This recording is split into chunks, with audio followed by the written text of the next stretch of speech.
Hello, and welcome to this demo of the Business Intelligence for Trade Enforcement platform, also known as BITE. My name is Ann Retho, and I am a New Borders product lead. I thought I would start with a brief introduction about who we are at New Borders, and then turn it into a demo of the platform. New Borders is a data analytics and software engineering company created by former special agents out of Homeland Security investigations. They teamed up with a former lead data architect out of Immigration and Customs Enforcement to leverage their experience in law and border enforcement, and coupled this with big data analytics. Our team designs, implements, and manages analytic services for the Departments of Homeland Security, Defense, State, Justice, USAID, and the intelligence community, and are now pivoting towards the private sector. Our team of experts use our Business Intelligence for Trade Enforcement platform to find anomalous activity within our robust import and export trade database of over 500 million records. This supports compliance and risk management operations. Our BITE database includes manifest records from the US, Vietnam, Russia, Indonesia, India, and Pakistan, just to name a few. The data is further enriched with open source lists and curated lists vetted by our trade and customs subject matter experts. Our BITE platform is able to ingest large data sets to quickly segregate and identify illicit activities such as IPR violations, transshipments of illegal wildlife trade commodities, precursor chemicals used in fentanyl and IED production, violations of forced labor, critical and emerging technologies of interest, among other activities within the supply chain, depending on clients' interests. We started BITE in 2018 to support a gap we identified with our federal government customers that needed another level of trade-based analysis. Our focus for these customers in border security, the intelligence community, and law enforcement has been around finding targets and indicators for strategic trade controls, customs fraud, IPR, and IWT using open source trade data. We have naturally started to pivot towards the commercial trade space, in particular import and export compliance. To summarize, we do two things with BITE. First, we do deep analysis of high-volume trade data to find the needle in a haystack for federal law and border enforcement and the intelligence community. Second, we do automated screening and compliance checks for the commercial trade community. Our automated screening and compliance checks are different because of our wide screening list, automation via API, and the ability to also check a large amount of trade data for additional intelligence. We are in phase 2 of building out a key feature of the platform known as the BITE score. This is a risk computation based on a risk matrix currently undergoing further development. It's part of our beta testing. This risk matrix provides a score for the level of risk associated with a trade transaction, depending on the organization, entity, individual, geographic location, or commodity involved in the transaction. Screening lists we can run data against. We're going to make them available via API for automated screening in the next couple of months. Today, we can use these lists in our system using the methods that I will show you shortly. This is to give you an idea of the range of lists and different sectors that our lists cover. Upon logging into BITE, you will see the 4 key modules of the platform: BITE Search, BITE Training, BITE Analytics, and BITE Workflow. BITE Search allows users to search across screening lists and U.S. import data. For this example, we will search Toyota. As you can see, it returns 1 hit on a consolidated screening list and 21,000 imports, which is no surprise. If I want to look specifically at the consolidated screening list, I can uncheck US imports and run my search again and quickly see the transaction and notice that Toyota is included in the address of a denied party. So Toyota is not actually on a consolidated screening list, and I can move on to a different company of interest or a different priority area. BITE Training, we offer multiple training courses primarily focused on customs analysts and data science around high volume data sets. We partner with a learning management platform and will be working on a trade compliance analytics course soon. Users are also able to upload their own training here if they want to. Byte Analytics is our front end to our data platform. I will get into this in more detail shortly. Finally, we have our Byte workflow module. This is our case management module, and we will go into this now. As you can see, upon logging in, I have a list of cases here. I can quickly toggle on and off if they are assigned to me or not, and we can switch between a card view and a list view. As we scroll through, these are all example cases that we at New Borders have used. So I'm going to click on this ticket here.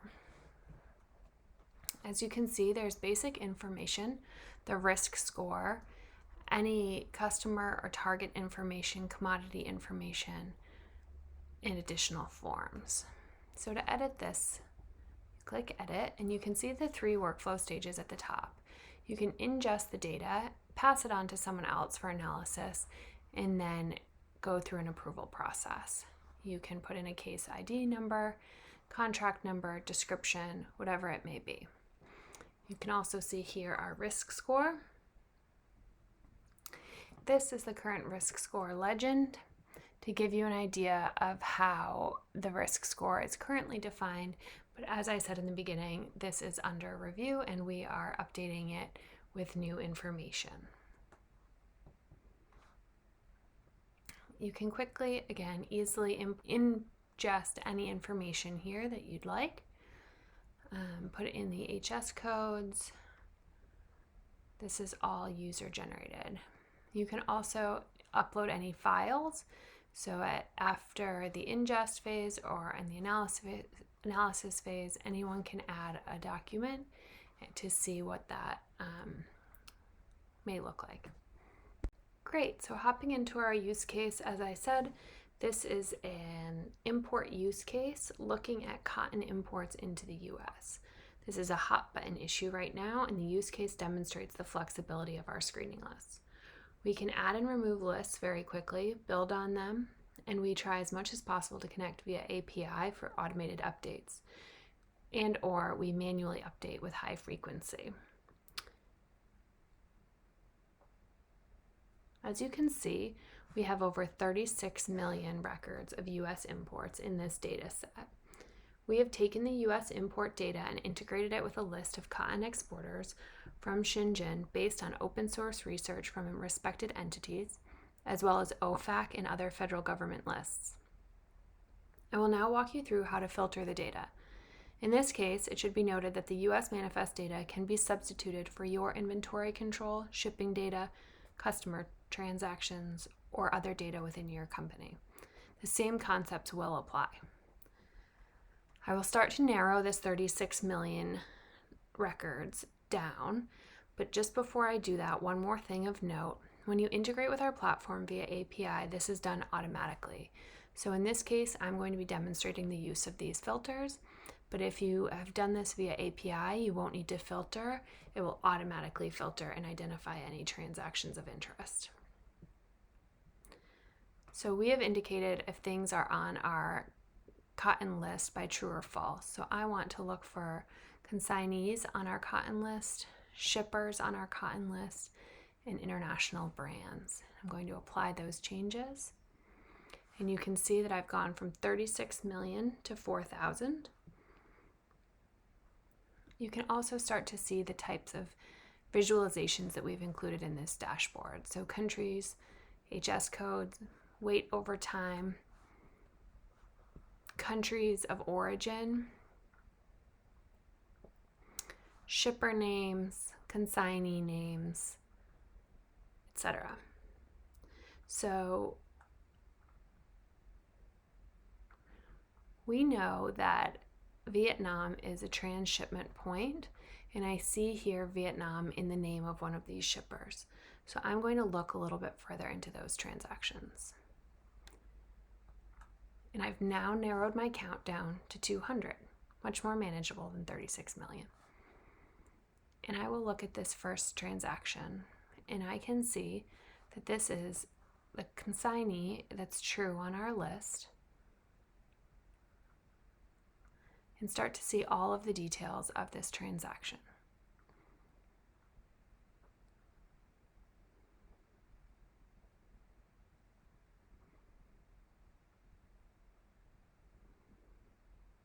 So as you can see, we've picked a shipment with a known exporter from Shenzhen going to Vietnam and on to Newark, New Jersey. And this is for cotton-related goods. So this is a company of interest, and you'll see that it is No Blend Vietnam right here, and that is actually the workflow ticket that I was demonstrating just a moment ago. So any results from here can be uploaded into this case tracking form. As you can see down here at the bottom, we have a summary included, and we can open that up and take a look at everything that we learned from this dashboard. And again, the link to the dashboard is included here in the ingest comment. Next, we'll pivot to a second use case.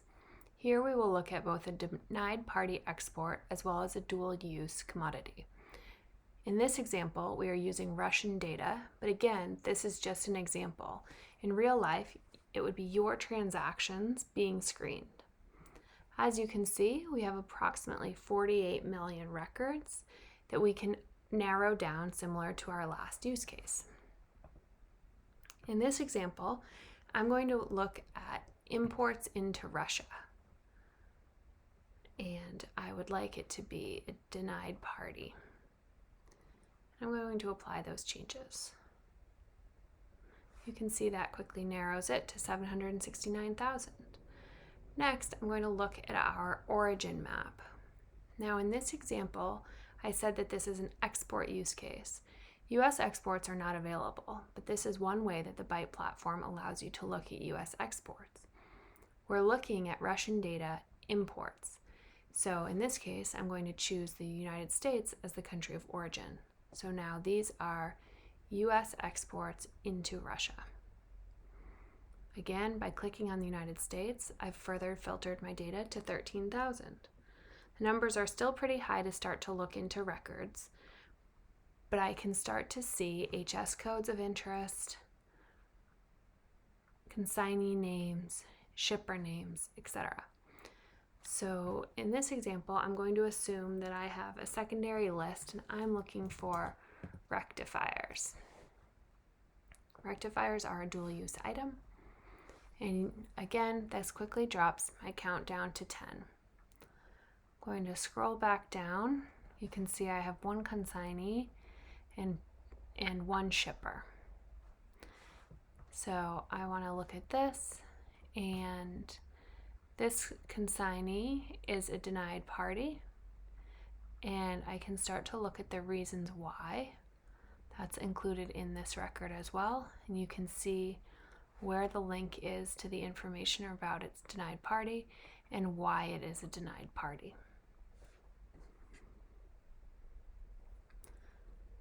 So again, I just quickly went from 36 million or 48 million down to 10 and identified a denied party. Again, in this example, I would put this information together and open up a case in my workflow module. A couple other things to note. We can run an analysis of HS codes and identify if commodities are subject to ADD orders. We've also built in a level of artificial intelligence into the product that allows for fuzzy matching. If certain things are misspelled or abbreviated in a different way, we will still return a result that you can then look into. Thank you for taking the time to watch this demo of the Business Intelligence for Trade Enforcement platform, also known as Byte. We are very open to questions, comments, and suggestions, so if you have any thoughts or would like additional information on the platform, please feel free to reach out to byte@newborders.com or to me, Ann Ritho, at newborders.com. And we will get back to you as soon as we can. In the meantime, feel free to check out our social media for more information and detail on the platform.